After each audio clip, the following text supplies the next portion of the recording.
Welcome to my Learning A to Z English channel. On saying please कहने का महत्व, कृपया.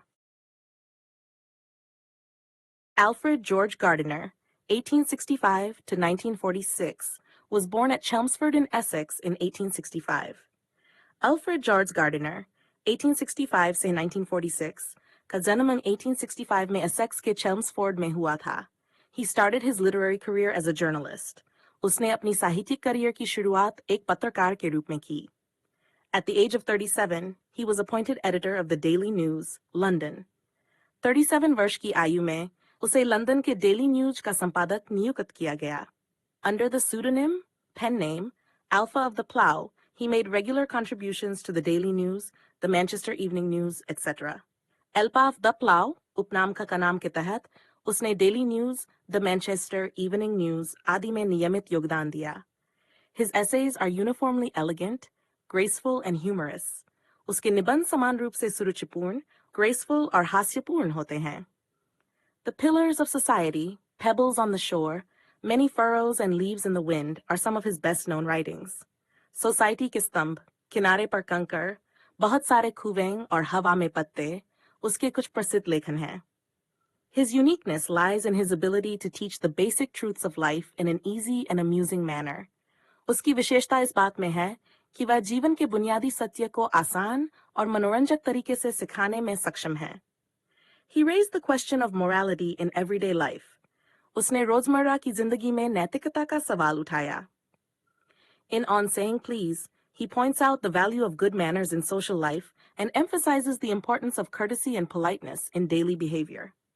कृपया कहने पर वह सामाजिक जीवन में अच्छे शिष्टाचार के महत्व को रेखांकित करते हैं और दैनिक व्यवहार में शिष्टता और विनम्रता के महत्व पर जोर देते हैं. He shows how polite speech and manner sweeten the atmosphere around and how discourtesy and ill manners spoil or pollute it. वह दिखाते हैं कि कैसे शिष्ट भाषण और आचरण आसपास के माहौल को मधुर बनाते हैं और कैसे अशिष्टता और बुरे आचरण इसे खराब या प्रदूषित करते हैं. 1.2 on saying please, कृपया कहने पर. The young lift man in a city office who threw a passenger out of his lift the other morning and was fined for the offense was undoubtedly in the wrong. एक युवा lift man जो एक शहर के कार्यालय में पिछले दिन एक यात्री को अपनी लिफ्ट से बाहर फेंक दिया और इसके लिए जुर्माना लगाया गया, निसंदेह गलत था. It was a question of please. ये कृपया का सवाल था. The complainant entering the lift said top. शिकायतकर्ता लिफ्ट में प्रवेश करते हुए top.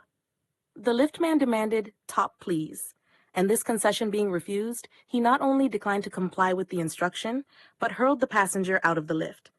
Liftman ने top कृपया की मांग की, और जब ये शर्त ठुकराई गई, तो उसने केवल निर्देश का पालन करने से इनकार किया, बल्कि यात्री को लिफ्ट से बाहर फेंक दिया.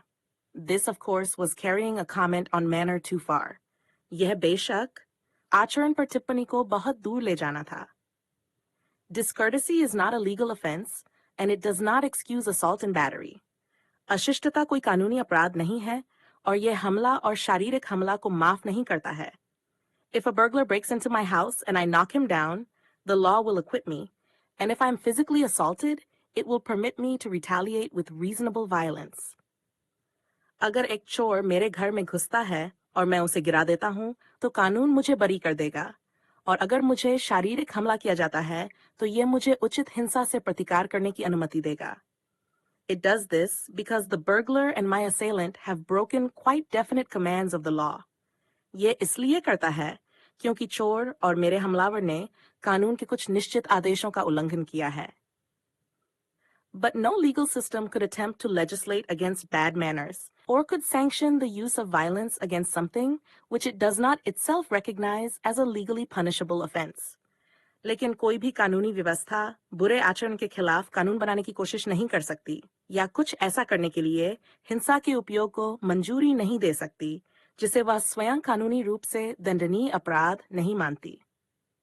And our sympathy with the liftman, we must admit that the law is reasonable.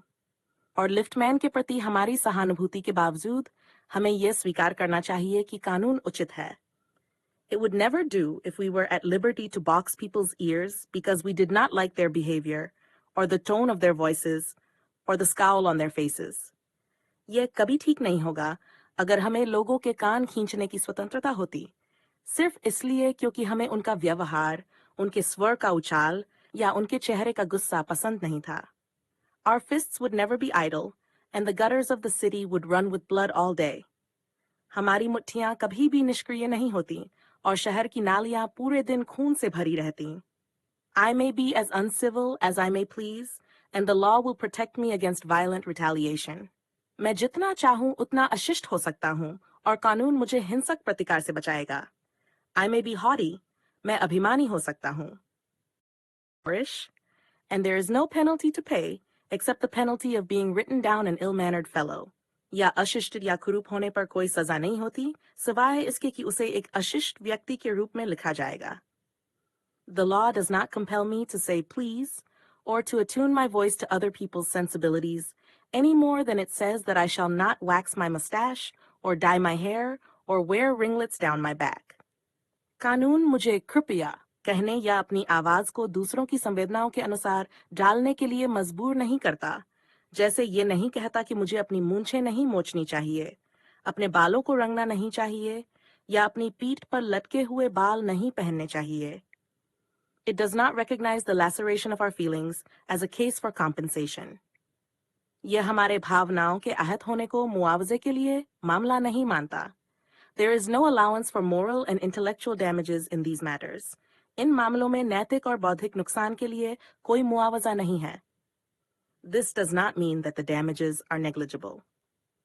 इसका मतलब यह नहीं है कि नुकसान नगण्य है.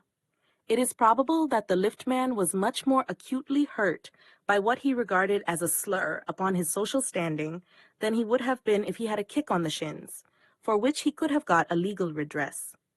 ये संभावना है कि लिफ्टमैन को उस बात से ज्यादा चोट लगी जिसे उसने अपनी सामाजिक स्थिति पर अपमान माना, बनिस्बत उस स्थिति के जहां उसे टांग पर लात मारी जाती, जिसके लिए उसे कानूनी समाधान मिल सकता था.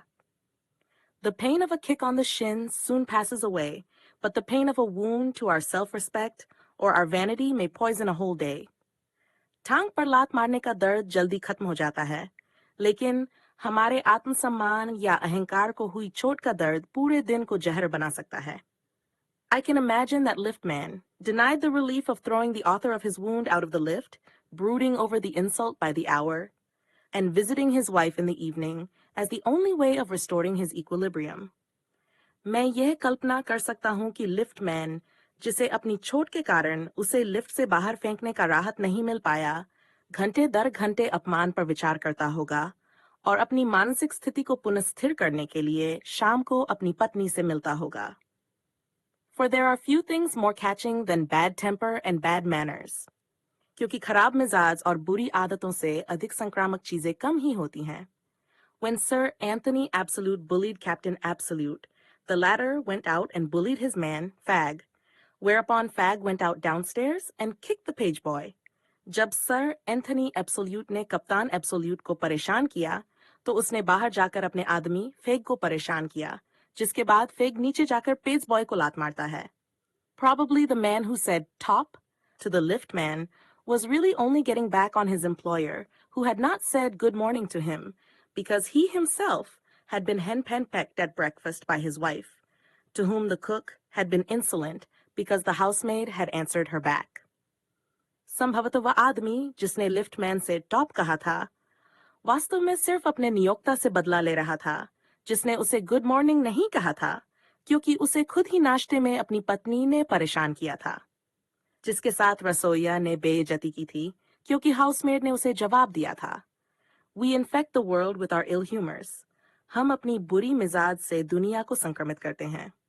Bad manners probably do more to poison the stream of the general life than all the crimes in the calendar. बुरी आदतें शायद कैलेंडर में सभी अपराधों से अधिक सामान्य जीवन की धारा को जहर करती हैं.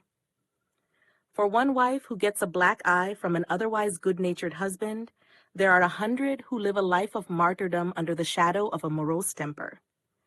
एक पत्नी के लिए जो अपने अच्छे स्वभाव वाले पति से काले आंखें प्राप्त करती है, वहां 100 ऐसी होती हैं जो एक उदास मिजाज के साए में शहीदी जीवन जीती हैं. But all the same, the law cannot become the guardian of our private manners. लेकिन फिर भी कानून हमारे निजी आचार व्यवहार का रक्षक नहीं बन सकता. No decalogue could cover the vast area of offenses, and no court could administer a law which governed our social civilities, our speech, the tilt of our eyebrows, and all our moods and manners. कोई भी 10 आचनाएं अपराधों के विशाल क्षेत्र को cover नहीं कर सकती, और कोई भी अदालत ऐसा कानून लागू नहीं कर सकती जो हमारे सामाजिक शिष्टाचार, हमारी बोली, हमारी भौहों का झुकाव और हमारे सभी मूड्स और आदतों को नियंत्रित करे. But though we are bound to endorse the verdict against the liftman, most people will have a certain grin. लेकिन हालांकि हम लिफ्टमैन के खिलाफ फैसला समर्थन देने के लिए बाध्य हैं, अधिकांश लोग एक निश्चित sympathy with him, उसके प्रति सहानुभूति. While it is true that there is no law that compels us to say please, there is a social practice. यह सच है कि ऐसा कोई कानून नहीं है जो हमें कृपया कहने के लिए मजबूर करता है. लेकिन एक सामाजिक प्रथा है much older and much more sacred than any law which enjoins us to be civil, जो किसी भी कानून से कहीं पुरानी और कहीं अधिक पवित्र है, जो हमें शिष्टाचार बनाए रखने का आदेश देता है. And the first requirement of civility is that we should acknowledge a service. और शिष्टाचार की पहली आवश्यकता यह है कि हमें सेवा को स्वीकार करना चाहिए. Please and thank you are the small change with which we pay our ways as social beings. कृपया और धन्यवाद वह छोटे रुपये हैं जिनसे हम सामाजिक प्राणियों के रूप में अपने रास्ते का भुगतान करते हैं. They are the little courtesies by which we keep the machine of life oiled and running sweetly. ये छोटी छोटी शिष्टताएं हैं जिनसे हम जीवन की मशीन को तेल देकर और अच्छे से चलाते हैं. They put our intercourse upon the basis of a friendly cooperation and easy give and take, instead of on the basis of superiors dictating to inferiors. यह हमारे संपर्क को एक मित्रवत सहयोग, एक आसान आदान प्रदान के आधार पर स्थापित करते हैं, न कि उच्चाधिकारियों द्वारा अधीनस्थों पर आदेश देने के आधार पर. It is a very vulgar mind that would wish to command where he can have the service for asking and have it with willingness and good feeling instead of resentment. ये बहुत ही गलत सोच है कि कोई ऐसा आदेश देना चाहे जहां उसे सेवा मांगने पर मिल सकती हो, और वह सेवा नफरत की बजाय इच्छा और अच्छे भावनाओं के साथ मिल सकती हो. I should like to feature in this connection my friend, the polite conductor. मैं इस संदर्भ में अपने मित्र, शिष्टता पूर्वक लिफ्ट करने वाले को विशेष रूप से प्रस्तुत करना चाहूंगा. By this discriminating title, I do not intend to suggest a rebuke to conductors generally. इस भेदभावपूर्ण शीर्षक से मेरा उद्देश्य सामान्यत कंडक्टर्स की आलोचना करना नहीं है. On the contrary, I am disposed to think that there are few classes of men who come through the ordeal of a very trying calling better than bus conductors do. इसके विपरीत मुझे ये सोचने की प्रवृत्ति है कि कुछ ही वर्ग के लोग हैं जो एक बहुत ही कठिन पेशे से बेहतर गुजरते हैं, जैसे कि bus conductor. Here and there you will meet an unpleasant specimen who regards the passengers as his natural enemies, as creatures whose chief purpose on the bus is to cheat him, and who can only be kept reasonably honest by a loud voice and an aggressive manner. यहाँ वहाँ आपको एक अप्रिय उदाहरण मिलेगा जो यात्रियों को अपने स्वाभाविक शत्रु के रूप में देखता है. ऐसे प्राणी जो बस में उसके साथ धोखाधड़ी करने का मुख्य उद्देश्य रखते हैं और जिन्हें केवल ऊंची आवाज और आक्रामक तरीके से ईमानदार रखा जा सकता है. But this type is rare, rarer than it used to be. लेकिन यह प्रकार दुर्लभ है, पहले से कहीं अधिक दुर्लभ. I fancy the public owes much to the Underground Railway Company, which also runs the buses, for insisting on a certain standard of civility in its servants and taking care that standard is observed. मुझे लगता है कि जनता को underground railway company का काफी कुछ देना चाहिए, जो बसें भी चलाती है, क्योंकि उसने अपने कर्मचारियों में एक निश्चित शिष्टाचार मानक पर जोर दिया और यह सुनिश्चित किया कि वह मानक पालन किया जाए. In doing this, it not only makes things pleasant for the traveling public, but performs an important social service. यह ऐसा करके न केवल यात्रा करने वाले जनता के लिए चीजों को सुखद बनाता है, बल्कि एक महत्वपूर्ण सामाजिक सेवा भी करता है. It is not, therefore, with any feeling of unfriendliness to conductors as a class that I pay a tribute to a particular member of that class. इसलिए मैं कंडक्टरों को एक वर्ग के रूप में शत्रुतापूर्ण भावना से नहीं, बल्कि उस वर्ग के एक विशेष सदस्य को श्रद्धांजलि अर्पित करता हूँ.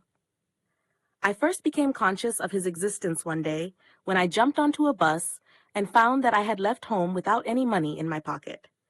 मैं पहली बार उसके अस्तित्व से परिचित हुआ जब एक दिन मैंने बस में चढ़कर पाया कि मैंने अपने जेब में पैसे बिना घर से बाहर निकले हैं.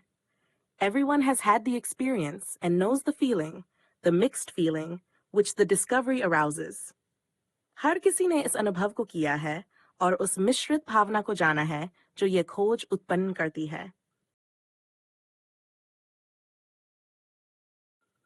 You are annoyed because you look like a fool at the best and like a knave at the worst. आप परेशान होते हैं क्योंकि आप सबसे अच्छे रूप में भी मूर्ख दिखते हैं और सबसे बुरे रूप में धोखेबाज की तरह.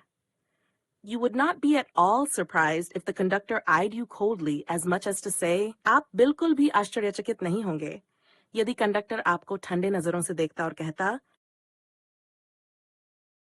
Yes, हाँ, I know that stale old trick. Now then, off you get. मुझे वो पुरानी ट्रिक पता है, अब तो उतर जाए. And even if the conductor is a good fellow and lets you down easily, you are faced with the necessity of going back and the inconvenience, perhaps, of missing your train or your engagement. और अगर conductor अच्छा इंसान है और आपको आसानी से नीचे उतार देता है, तो भी आपको वापस जाने की आवश्यकता होती है और शायद अपनी ट्रेन या अपॉइंटमेंट चूकने की असुविधा का सामना करना पड़ता है. Having searched my pockets in vain for stray coppers and having found I was utterly penniless, I told the conductor with as honest a face as I could assume that I couldn't pay the fare and must go back for money. अपनी जेबों में बेतहाशा सिक्के तलाशने के बाद और ये जानकर कि मैं पूरी तरह से पैसे से खाली था, मैंने कंडक्टर से जितना ईमानदारी से हो सका कहा कि मैं किराया नहीं चुका सकता और पैसे के लिए वापस जाना होगा. Oh, you needn't get off. That's all right, said he. Oh, आपको उतरने की जरूरत नहीं है? सब ठीक है? All right, said I. But I haven't a copper on me. ठीक है, मैंने कहा, लेकिन मेरे पास एक भी सिक्का नहीं है. Oh, I'll book you through, he replied. Where do I want to go? Oh, मैं आपको बुक कर दूंगा, उसने जवाब दिया. कहाँ जाना है? And he handled his bundle of tickets with the air of a man who was prepared to give me a ticket for anywhere from the bank to Hong Kong. और उसने अपने टिकटों का गुच्छा ऐसे संभाला जैसे वह मुझे बैंक से लेकर हांगकांग तक कहीं का टिकट देने के लिए तैयार था. I said it was very kind of him and told him where I wanted to go, and as he gave me the ticket, I said, But where shall I send the fare? मैंने कहा, यह बहुत दयालुता की बात है, और उसे बताया कि मुझे कहाँ जाना है. और जैसे ही उसने मुझे टिकट दिया, मैंने कहा, लेकिन किराया कहाँ भेजूं? Oh, you'll see me someday, all right, he said cheerfully. He turned to go. ओह, आप मुझे किसी दिन जरूर देखेंगे, उसने खुशी से कहा और फिर वह मुड़कर जाने लगा. And then, luckily, my fingers, still wandering in the corner of my pockets, lighted on a shilling and the account was squared. और फिर, सौभाग्य से मेरी उंगलियां, जो अभी भी मेरी जेबों के कोने में घूम रही थीं, एक शिलिंग पर रुक गईं और हिसाब बराबर हो गया. But that fact did not lessen the glow of pleasure which so good-natured an action had given me. लेकिन उस तथ्य ने मुझे दी गई इतनी अच्छे स्वभाव की क्रिया से मिलने वाली खुशी की चमक को कम नहीं किया. A few days after, my most sensitive toe was trampled on rather heavily as I sat reading on the top of a bus. कुछ दिन बाद, मेरी सबसे संवेदनशील अंगुली पर बस की छत पर पड़ते समय किसी ने बहुत भारी कदमों से पैर रख दिया. I looked up with some anger and more agony and saw my friend of the cheerful countenance. मैं कुछ गुस्से और अधिक पीड़ा के साथ ऊपर देखा और अपनी हंसमुख चेहरे वाले दोस्त को देखा. Sorry, sir, he said. मुझे माफ करें, sir, उसने कहा.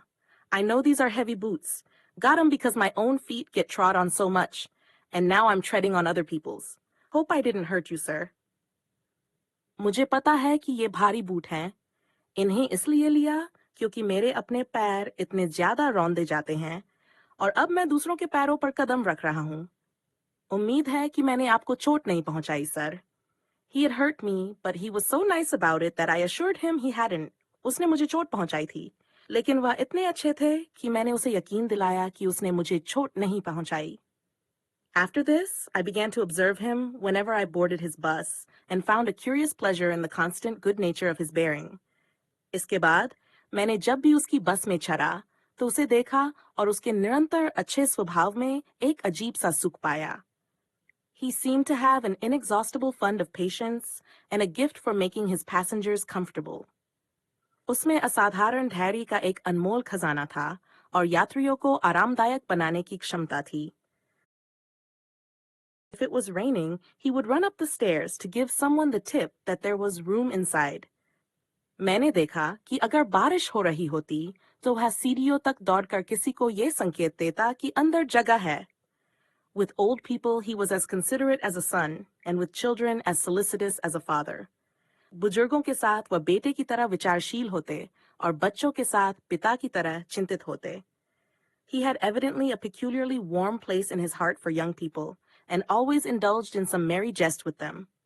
स्पष्ट रूप से उनके दिल में युवाओं के लिए एक खास जगह थी और वह हमेशा उनके साथ कुछ मजेदार मजाक करते रहते थे.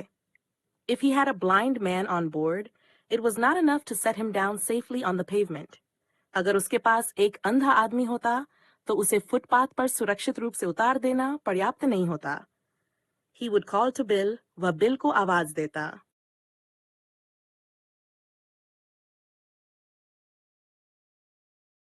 In front to wait while he took him across the road or round the corner or otherwise safely on his way. सड़क पार करने या कोने के चारों ओर उसे ले जाने के लिए इंतजार करने के लिए या उसे किसी और तरह से सुरक्षित रूप से उसके रास्ते पर भेजने के लिए. In short, I found that he irradiated such an atmosphere of good temper and kindliness that a journey with him was a lesson in natural courtesy and good manners. संक्षिप्त में मैंने पाया कि वह अच्छे स्वभाव और दयालुता का ऐसा माहौल उत्पन्न करते थे कि उनके साथ यात्रा करना स्वाभाविक शिष्टता और अच्छे व्यवहार का एक पाठ था. What struck me particularly was the ease with which he got through his work. जो बात मुझे विशेष रूप से प्रभावित करती थी, वह थी जिष्टा से वह अपना काम निपटाते थे. If bad manners are infectious, so also are good manners. अगर बुरे व्यवहार संक्रामक होते हैं, तो अच्छे व्यवहार भी संक्रामक होते हैं. If we encounter incivility, most of us are apt to become uncivil, but it is an unusually uncouth person who can be disagreeable with sunny people. अगर हम अशिष्टता का सामना करते हैं, तो हम में से अधिकांश लोग अशिष्ट हो सकते हैं, लेकिन वह व्यक्ति असामान्य रूप से अशिष्ट होता है, जो धूप में रहने वाले लोगों के साथ असहज हो सकता है. It is with manners as with the weather. व्यवहार का भी मौसम की तरह होता है.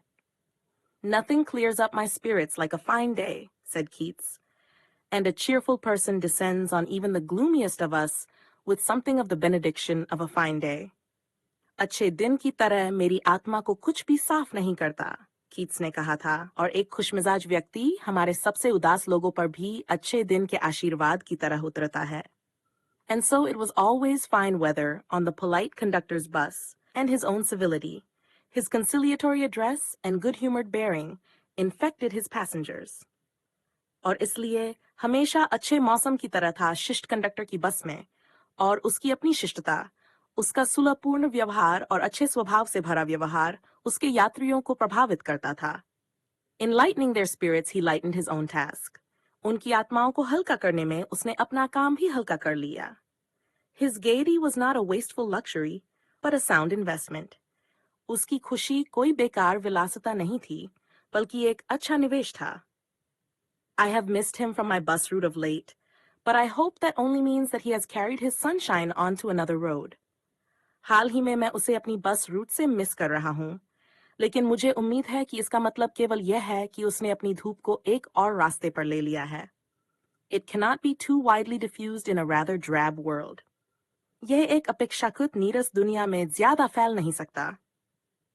And I make no apologies for writing a panegyric on an unknown bus conductor.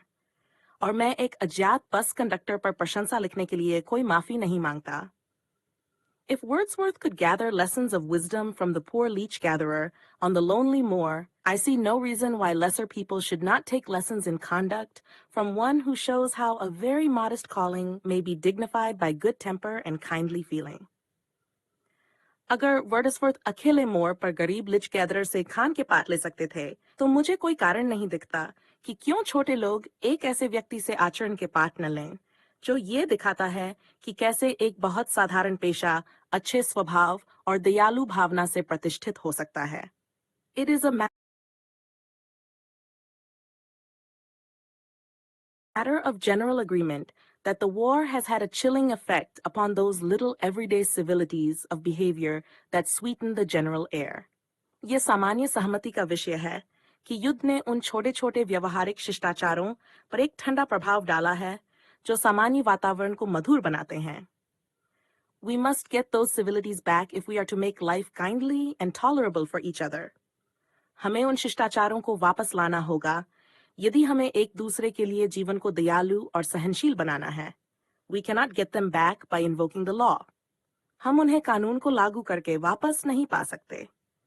The policeman is a necessary symbol, and the law is a necessary institution for a society that is still somewhat lower than the angels. पुलिसकर्मी एक आवश्यक प्रतीक है, और कानून एक आवश्यक संस्था है, एक समाज के लिए जो अभी भी स्वर्गदूतों से कुछ हद तक नीचे है.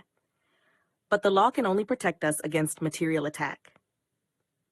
लेकिन कानून केवल हमें भौतिक हमले से ही बचा सकता है. Nor will the liftman's way of meeting moral affront by physical violence help us to restore the civilities. और न ही लिफ्टमैन का शारीरिक हिंसा से नैतिक अपमान का जवाब देने का तरीका हमें शिष्टाचार बहाल करने में मदद करेगा. I suggest to him that he would have had a more subtle and effective revenge if he had treated the gentleman who would not say please with elaborate. मैं उसे सुझाव देता हूं कि अगर उसने उस सज्जन व्यक्ति को जो कृपया नहीं कह रहा था विस्तृत तरीके से संभाला होता तो उसका बदला कहीं अधिक सूक्ष्म और प्रभावी होता.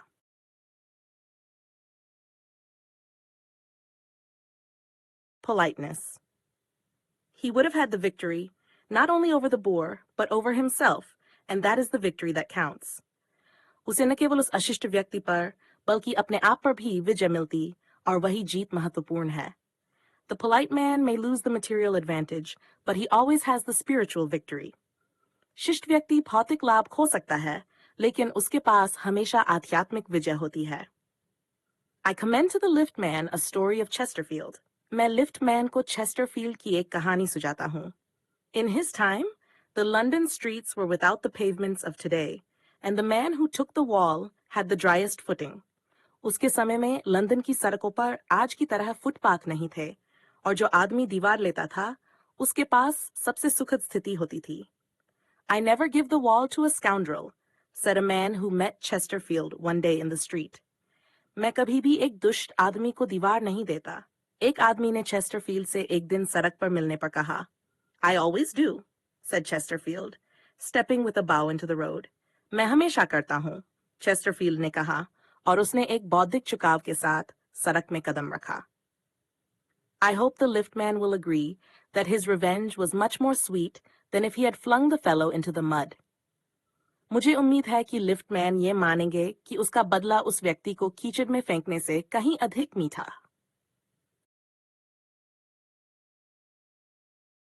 Alfred Jards Gardiner. Alfred Jards Gardiner. Thank you for watching. I hope you understood this. For more learning, subscribe to my channel.